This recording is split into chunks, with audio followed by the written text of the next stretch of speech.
भिन्न दो प्रकार की करी अपन ने, उचित भिन्न, विषम भिन्न, कोई क्या कहा, मिश्रित भिन्न। ठीक है। उचित भिन्न का उदाहरण क्या है, इसका मान लिया आपका टेस्ट हो गया, क्या नंबर का टेस्ट था, 20 में से कितने नंबर आ सकते हैं, 10 ही ले होंगे, 20 कितने, 19 भी आ सकते हैं, 20 भी आ सकते हैं, लेकिन 20 या तो 20 आ सकते हैं या 20 से कम आ सकते हैं। मान लिया आपके 18 नंबर आ गए, तो ये तो पता है कि 20 में से 18 नंबर आ सकते हैं, इसे इसलिए कहते हैं उचित भिन्न। विषम भिन्न में क्या होगा, विषम भिन्न उल्टा कर दो, 20/18, मतलब 18 नंबर का पेपर है, उसमें से 20 नंबर नहीं आ सकते। 18 से 20 कैसे ले लोगे, पेपर 18 नंबर का है, तो ये कौन सी भिन्न बन गई, ठीक है। तो दो प्रकार की होगी, उचित और अब इसी को मिश्रित कहा। मिश्रित कैसे जा भाई, जब 20 को 18 से भाग करेंगे, ठीक है, कितने में जाएगा, 1 पे 18 एकम 18, शेषफल कितना बच गया, 2। तो हम इसको ऐसे लिखेंगे, यहाँ पे 1 लिखेंगे, जो शेषफल बच गया वो ऊपर लिखेंगे, और किससे भाग करा था, 18 एकम 18 और 2 20/18, ठीक है। तो ये होगी विषम भिन्न और उचित भिन्न। बात जिसके लिए इकट्ठे करे हैं तुम लोग, वो है भिन्नों को जोड़ना और घटाना, भिन्नों को जोड़ना पे घटाना। अब ये 6th क्लास से शुरू हो जा रही है, 6th क्लास के 7th चैप्टर में भिन्नों के बारे में है, ठीक है। सारा पूरा चैप्टर जो 6ठी क्लास में है वो भी भिन्नों के बारे में है।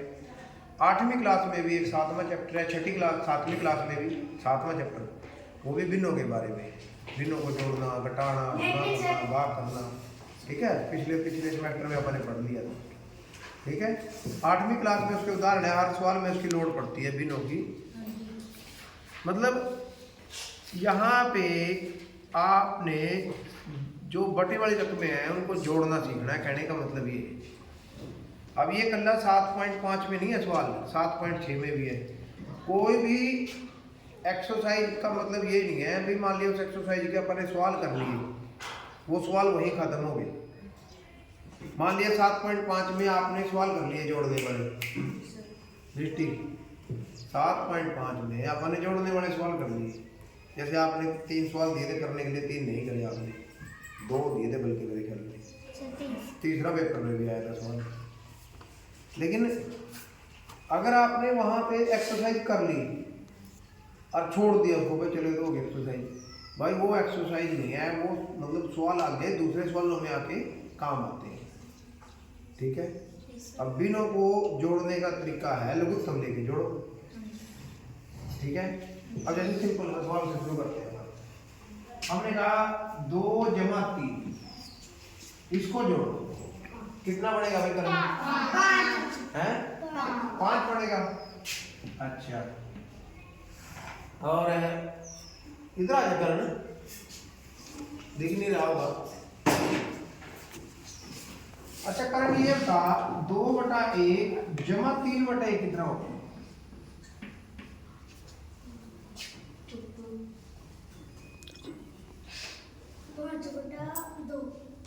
5/2। 5/2 क्यों है भाई आपके हिसाब से, ये 5 कैसे बनाया आपने, किसको जोड़ा, 2 और 3 को जोड़ के 5 आ गया, फिर इसको और इसको जोड़ दिया, 2 आ गए। अच्छा ये ठीक है, फिर इधर ये आपने क्यों जोड़े, ये जोड़ने नहीं थे। 2 का मतलब समझते हो, जब नीचे 2 आ जाए, 1/2 का मतलब क्या होता है,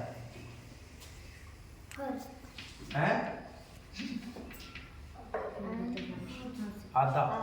1/2 का मतलब होता है आधा, कोई भी नंबर है उसका आधा, ठीक है।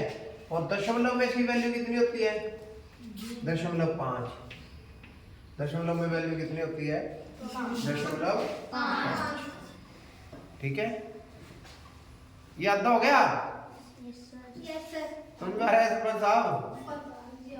1/2 का मतलब आधा। भाई जोड़ने तो आपने 2 और 3 थे, 5 करना था, लेकिन आपने तो क्या कर दिया उसका आधा कर दिया। ये जो रकम है ना एक ये नीचे वाली रकम सिर्फ एक बार ही लेनी होती है, चाहे नीचे 15 बार लिखना आपने एक बार। अच्छा अगर मैं यहाँ चेंज कर दूं, यहाँ 4 बना दूं, अब कितना उत्तर आएगा इसका? 5। सिंपल सवाल है, ठीक है। जब नीचे वाले देखो, इसके नीचे भी तो एक है, एक तो हर रकम के नीचे होता है, हर रकम के साथ गुणा होता है, 0 हर रकम में जुड़ा होता है, हर रकम में से घटा होता है, 0 घटता है, उसे कोई फर्क नहीं पड़ता, ठीक है, आइडेंटिटी है वो उसकी। 4 4 4 नीचे 4 कितनी बार भी है इन नंबरों के नीचे?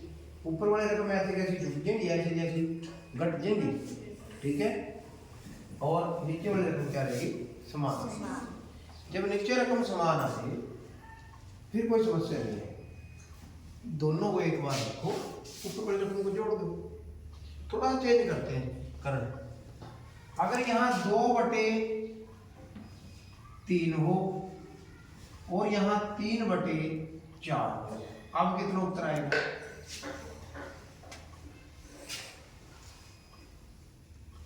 2/3 जमा 3/4 बराबर कितना होगा?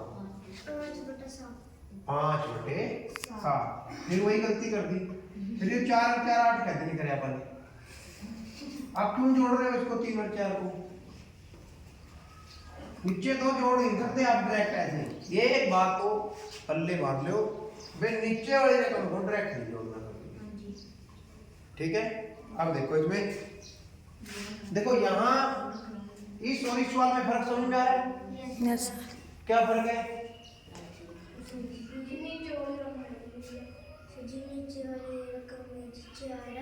समान है बेटे, 4 तो है, ये और ये रकम नीचे से क्या है? समान। समान भिन्न बोलते थे, नीचे से समान है। क्या ये नीचे से समान है? हाँ हाँ, क्या ये आपको समान लग रहे हैं? जब बोलते हैं रिस्पॉन्स करेगा, सुनता नहीं है एकदम से आपको। ये 3 है, ये क्या ये समान है? ये देखो समान है। क्या ये कैसे लग रहे हैं आपको? ये लग रहे हैं ना, ठीक है बैठो। अच्छा भाई, जब रकमें एक जैसी ना हो, बात तो तब, ठीक है। अब बात है जब ये वीडियो यहाँ भी बढ़ रही है, यूट्यूब पे डाल दूंगा, घर जाके देख लेना, ठीक है। घर जाके खोल के अपना दोबारा से फिर सकते हो, आप आराम से घर बैठ के ऐसे अपना सुन सकते हो अपना मैं क्या पढ़ाया था, ठीक है ना। तो 2/3 जमा 3/4 इसको जोड़ना है, चाहे घटा का निशान आ जाए बीच में, उससे कोई फर्क नहीं पड़ता, लेकिन हमने क्या करना है? यहाँ जोड़ना है। समस्या है कि नीचे वाली रकमें जो है वो समान है नहीं है, समान तो नहीं है ना। अब इतना वाले देखो, अमनदीप इधर आ जा, फिरोज आ जा, यहाँ खड़े हो जाए, ये खड़े हो गए दोनों। दोनों में किसकी लंबाई ज्यादा है? पक्की बात है, इसकी ज्यादा है लंबाई। अच्छा अगर इसको थोड़ा सा उठा ले ऐसे, अब लंबाई किसकी ज्यादा है? लंबाई किसकी ज्यादा है? लेकिन तुम अमनदीप कह रहे हो हैं? लंबाई तो इसी की ज्यादा है ना। ये तो इसका तो क्या हो गया? अब देखो, जब ये फर्श पर खड़े थे दोनों का बेस समान था, एक धरातल पे खड़े थे ना, उससे हमें पता लग गया कि किसकी हाइट ज्यादा है और किसकी कम है। अगर ये नीचे पट्टी पे खड़ जाए, अपने नीचे पट्टी लगा ले, कोई पीढ़ी लगा ले, ईंट लगा के खड़ा हो जाए और इससे ऊपर लग जाए खड़े, तो तुम किसकी हाइट ज्यादा कहोगे? फिर क्यों कहोगे अमनदीप की हाइट ज्यादा? IQ इस्तेमाल करो अपनी बुद्धि का, जब तुम्हें दोनों की हाइट की तुलना करनी पड़ जाए और ये पट्टी पे खड़े हो और ये नीचे फर्श पे खड़े हो, फिर तुम क्या कहोगे किसकी हाइट ज्यादा है? हैं? बोलो क्या बोलोगे फिर कैसे कहोगे कि किसकी हाइट ज्यादा है?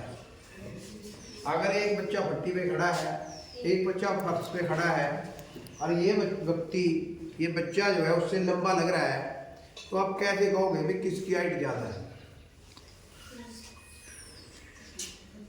यार कॉमन सेंस का प्रश्न है। तो हम कहेंगे भाई अपने नीचे से पट्टी निकाल,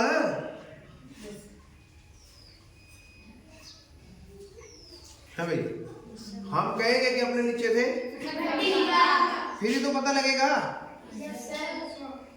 फिर पता लगेगा ना किसकी हाइट ज्यादा है। तो हम पट्टी निकालने के लिए क्यों कह रहे हैं उसको? हाँ, एक बच्चा ऊंचाई पे खड़ा और एक नीचे खड़ा है, तो हम चाहेंगे कि दोनों कहाँ पे आ जाए, समान जगह पे आ जाए, ताकि दोनों की तुलना करनी क्या हो जाए, आसान हो जाए। तो यहाँ पे समस्या यही है भी जो 2 और 3, अब देखो 2 जो है वो किसके ऊपर खड़ा है? 3 के ऊपर। और 3 किसके ऊपर खड़ा है? 4। क्या दोनों समान जगह पे खड़े हैं? तो अब पहले तो दोनों को क्या करना पड़ेगा, अपने को समान करना पड़ेगा, ठीक है ना? ये तो कॉमन सेंस के प्रश्न है, तो ठीक है कि नहीं? बैठो। अब ये देखो, अब इनको समान कैसे करेंगे? समान करने के लिए हम देखेंगे 3 और 4 कहाँ पे आपस में मिलते हैं। 3 और 4 का पहाड़ा देखो आप, भाई 3 और 4 आपस में कहाँ पर मिलते हैं? पहले 12 में मिलते हैं। 3 तो 12 और 4 दिए 12, यह लघुत्तम हो गया, एलसीएम हो गया। 3 और 4 का जो एलसीएम है, जहां पे पहली बार मिलेंगे वो कैल्शियम हो गया। इनका एलसीएम निकालना है तो एलसीएम निकाल लो आप। अगर एलसीएम नहीं निकालना तो आप आइडिया लगा लो। तो सबसे पहले एलसीएम के लिए किस पे भेजेंगे? 2 पे। 2 दूनी 4, फिर 2 पे, 3 ऐसे कैसे चलेगा? और अब 3 पे, 3 है कम 3, 2 दूनी 4, 4 किया है देखो 12 एलसीएम। ये 12 अब दोनों के लिए किसका काम करेगा? फर्श का काम करेगा। फिर दोनों को हमने किसके ऊपर खड़ाना है? फर्श के ऊपर खड़ाना है, ठीक है? तो इस 3 का 12 कैसे बनाएंगे? कौन बताएगा? इस 3 का 12 कैसे बनेगा? कैसे बनाए इस 3 का 12? कितने से गुणा करते हैं इसको, इसका 12 बनाने के लिए?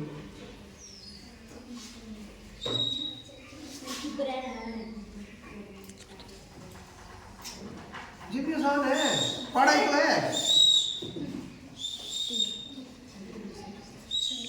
हैं?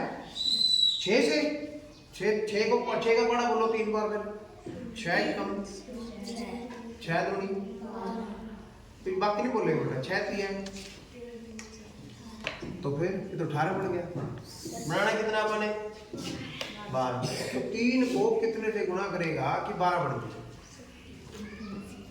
हम 3 के 9 बढ़ गया। फिरोज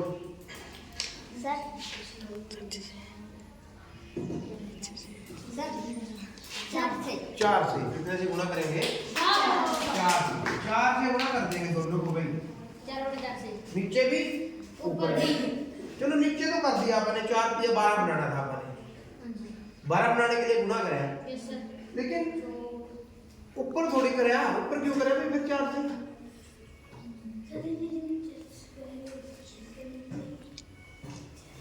भाई नीचे तो आपने 4 से गुणा कर दिया जी, भाई 12 बनाना है आपने, क्योंकि बिल्कुल तुम 12 आ गया।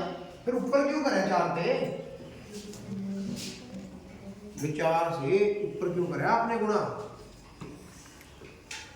कौन बताएगा इसका उत्तर? भाई चलो नीचे की बात को हमें मालूम है भाई, आपने बराबर कर दिया, लेकिन ऊपर क्यों कराया? इसका उत्तर दो, कौन देगा? कॉमन सेंस है, बिल्कुल सिंपल सी बात है। तुम यूज ही नहीं करते कॉमन सेंस, पता नहीं क्या बात है। अच्छा मान ये ना, जो मान लिया तराजू के 2 पलड़े वाला काम, 2 पलड़े आपके पास, दोनों आपस में बराबर है, दोनों आपस में बराबर है। बराबर है, ठीक है।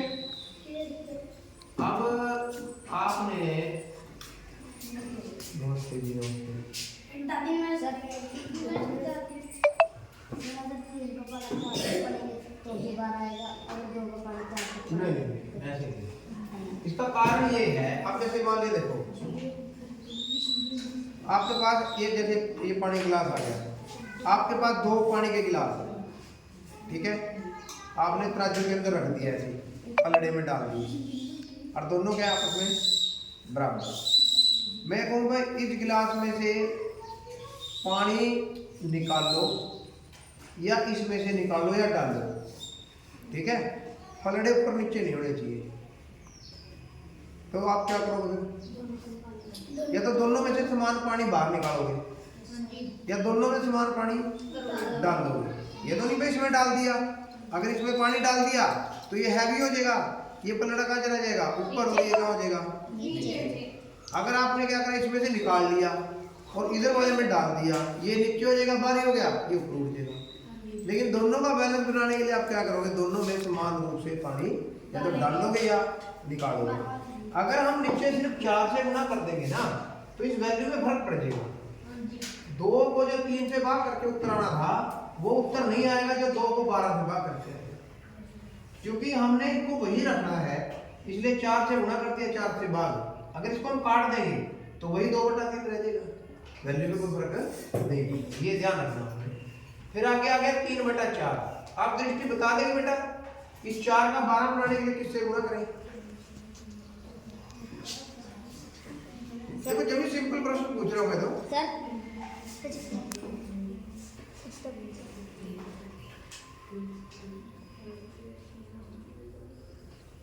अबे क्या आप लोग ना डेली देकर जाते, समस्या यही है। और पढ़ाई मुश्किल नहीं होती है, निरंतर अभ्यास करें करो, निरंतर अभ्यास करने से ही पढ़ाई आती है। आप लोग क्या करते हो, एक दिन तो पढ़ लिए, 2 दिन काम करना छोड़ देते हो। अब आगे शनिवार संडे की छुट्टी है, अपना गया काम, ना किताब बैठाएंगे ना सवाल देखेंगे निकाल के। हाँ 3 से गुणा कर देंगे, 3 चौके 12। अब देखो अभी इनको गुणा कर लो, सोल्व कर लो। 4 दूनी 8, 4 दूनी 8 और 3 चौके 12। अब इसको गुणा कर लो, 3 की है 9 और 3 चौके 12। हाँ भी करें, देख नीचे वाले रकम समान होगी नहीं होगी। अब इसका उत्तर आप देखो, अब इसका उत्तर क्या बनना चाहिए था, देखो क्या बनेगा, 12 का एक बार आ गया, 8 और 9 को जोड़ दे, कितना बढ़ गया 17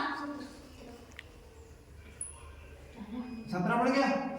अब देखो 2/3 और 3/4 का उत्तर कितना आना चाहिए था, 17/12।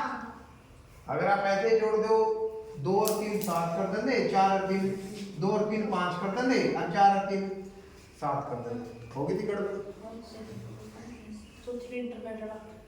किस करेंगे चौथी का? हाँ और क्या, चौथी का तो नहीं, चौथी वाले तो कहाँ आएंगे इंटरनेट पे, ठीक है ना। ये आप समझ लो, ये अब ये जो सवाल है ना, आप चाहे ये सवाल एक सवाल कर लो, चाहे ऐसे 10 कर लो, ठीक है, सबका नियम एक ही रहेगा, ठीक है। एक बार फिर से देख लेते हैं जल्दी से। नीचे रकम सेम आ जाए तो कोई दिक्कत नहीं है, ऊपर वाली रकम को जोड़ दो, नीचे वाली रकम एक बार, अगर नीचे वाली रकम समान हो, उसे समान भी नहीं बोलते हैं। अगर अलग अलग आ जाए तो आप ये देख लो कि पहली बार कौन से पढ़े पर आपस में मिलती है। जैसे देखो 3 एकम 3, 3 दूनी 6, 3 3 9, 3 चौके 12, 4 एकम 4, 4 दूनी 8, 4 3 12 में मिलते हैं, लघुत्तम बढ़ जाए। अगर ऐसे नहीं निकाल सकते तो लघुत्तम ऐसे निकाल, फिर उसको समान करो, 12 लेके आओ दोनों के नीचे गुणा करके, ठीक है। गुणा करके जो रहा है रकम लिख लें और फिर उनको आपस में जोड़ दो, ठीक है। आई बात समझ में? Yes sir. इस प्रकार आपने बटे वाली रकमें जोड़ दी, ठीक है। भिन्न कह सकते हैं अपन, भिन्न को अपन इस प्रकार से जोड़ दो, ठीक है। घटान आ जाए तो इस प्रकार से घटान। अब ये सवाल देखो, पता क्या है, ये सवाल या 6ठी वाले कर लो या 7वीं वाले कर लो, ठीक है। ये हैं 2 क्लासों में, लेकिन 8वीं में तो हर सवाल में आएंगे ये। जैसे आपने वो कराया क्या नाम लेते हैं इसका, साधारण ब्याज वाले करे उसमें आते हैं। आपने सरल समीकरण करा दूसरा चैप्टर उसमें आते हैं। परिमेय संख्या कराया उसमें आते हैं। 7वीं वालों ने कराया 8वां चैप्टर परिमेय संख्या वाला उसमें आते हैं। मतलब हर सवाल में ये सवाल आ जाते हैं। ठीक है, करो इनको करो।